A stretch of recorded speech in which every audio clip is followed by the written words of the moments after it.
যোৰহাট চহৰৰ এটি চিনাকি নাম MD কাৰ্ছ নামেই যাৰ পৰিচয়। আমাৰ ইউজ কাৰ ডিলাৰত চাৰিচকীয়া দুচকীয়া বাহনৰ উপৰিও কমাৰ্চিয়েল আৰু প্ৰাইভেট বাহন উপলব্ধ উচিত মূল্যত। আমাৰ শ্ব'ৰুমত গাড়ী এক্সচেঞ্জৰ সুবিধাৰ লগতে ইঞ্চুৰেঞ্চ, পলিউশ্যন আদিৰো সুবিধা গ্ৰহণ কৰিব পাৰিব। নমস্কাৰ, মই যোৰহাটৰ MD কাৰ্ছৰ স্বত্বাধিকাৰ হয়। আমাৰ ইয়াত সকলোখিনি গাড়ী পাব, কমাৰ্চিয়েলৰ পৰা ধৰি প্ৰাইভেট ভেহিকললৈকে পাব।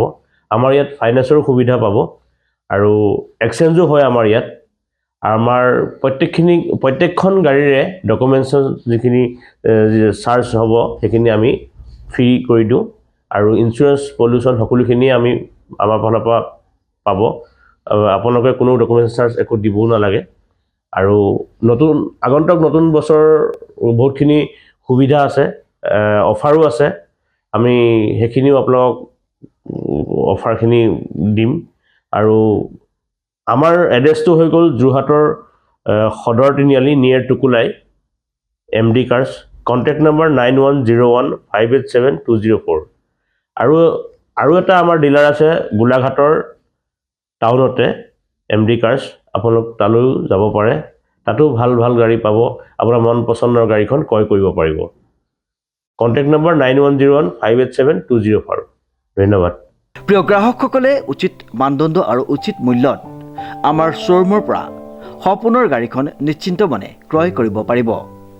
গতিকে আজিয়ে আহক আমাৰ শ্ব'ৰুম MD কাৰ্ছলৈ আৰু লৈ যাওক আপোনাৰ মৰমৰ গাড়ীখন।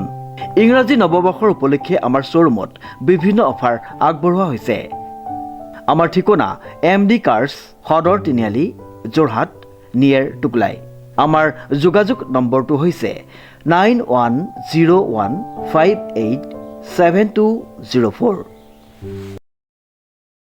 নমস্কাৰ, নিউজৰ বাতৰিলৈ স্বাগতম জনাই ষ্টুডিঅ'ৰ মজিয়াত মই পল দাস। চাওক আজিৰ সংবাদ। সদৌ অসম সাহিত্য সংস্কৃতি বিকাশ মঞ্চ অসমৰ উদ্যোগত উলহ মালহেৰে উদযাপন কৰা হয় প্ৰথম বাৰ্ষিক প্ৰতিষ্ঠা দিৱস। নিউজৰ ৰিপৰ্ট। সদৌ অসম সাহিত্য সংস্কৃতি বিকাশ মঞ্চ অসমৰ প্ৰথম বাৰ্ষিক কেন্দ্ৰীয় প্ৰতিষ্ঠা দিৱসটি উলহ মালহেৰে উদযাপন কৰা হয়।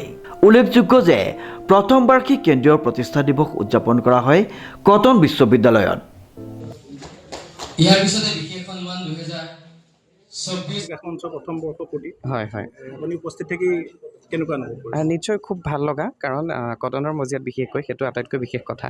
আৰু কটনত এটি অনুষ্ঠান কৰিবলৈ পাই মই নিজে খুব বেছি সুখী। আজি প্ৰথম অনুষ্ঠান কৰিছোঁ, গতিকে আৰু বাকী সাহিত্য সংস্কৃতি বিকাশ মঞ্চৰ সমূহ বিষয়ববীয়াক অভিনন্দন জ্ঞাপন কৰিছোঁ, শুভেচ্ছা জনাইছোঁ। তেওঁলোকে এইদৰে যাওক, সাহিত্যৰ সৃষ্টি হওক, লগতে চৰ্চা হওক। আমাক চৰ্চা বেছিকৈ লাগিব, গতিকে সকলো ভালে ভালে যাওক তাৰে কামনা কৰিছোঁ। ধন্যবাদ। নতুন প্ৰজন্মৰ নতুন প্ৰজন্মই নিশ্চয় হয়তো বহুতেই অভিযোগ দিয়ে আজিকালি নতুন প্ৰজন্মৰ কথা, কিন্তু মই প্ৰায় ভাবোঁ, দেখোঁ, আৰু ৰীতা চৌধুৰী বাইদেৱে এষাৰ কথা লিখিছিলে যে কোনোটো প্ৰজন্মই শূন্যগৰ্ভ নহয়। গতিকে কোনো নতুন প্ৰজন্ম শূন্যগৰ্ভ নহয়, ভাল ভাল কাম কৰি আছে, তেওঁলোকৰ মাজত নতুন নতুন পাঠক সৃষ্টি হৈছে। কিন্তু নিশ্চয় কথাবোৰ অকণমান বেলেগ এতিয়াৰ পৰা হ'ব, ৰূপান্তৰ হৈছে।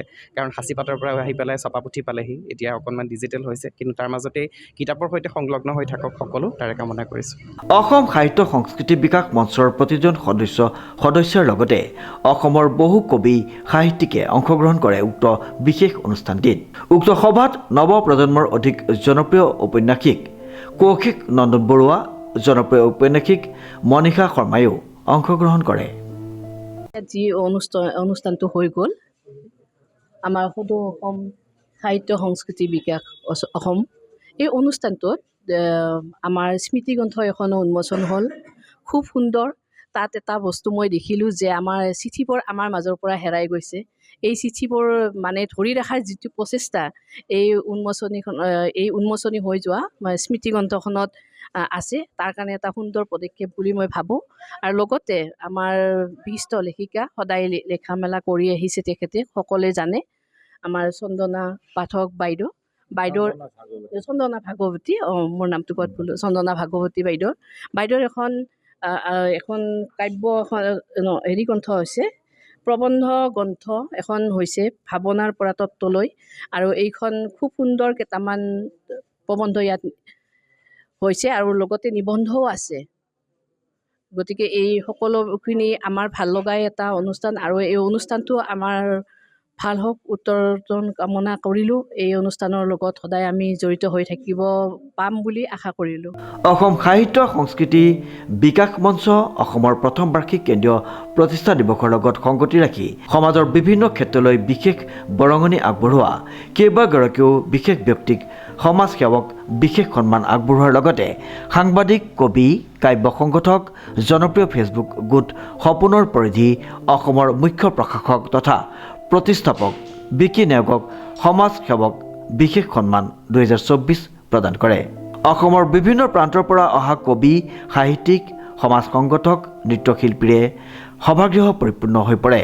সত্ৰীয়া নৃত্য, কবিতা পাঠ আৰু ৰসাল বক্তৃতাৰে কটন বিশ্ববিদ্যালয়ৰ সুদমাৰ্চন হলৰ লগতে বিশ্ববিদ্যালয়ৰ চৌহদ মুখৰিত হৈ পৰে। প্ৰথমতে এই সদৌ অসম সাহিত্য সংস্কৃতি মঞ্চৰ উদ্যোক্তাসকলে যিটো প্ৰচেষ্টা হাতত লৈছে সেইটো খুবেই আদৰণীয়। ভৱিষ্যতলৈ আগবাঢ়ি যাওক আৰু তেখেতসকলৰ সৃষ্টিশীলতাত কিছুমান নতুনত্ব আনিছে।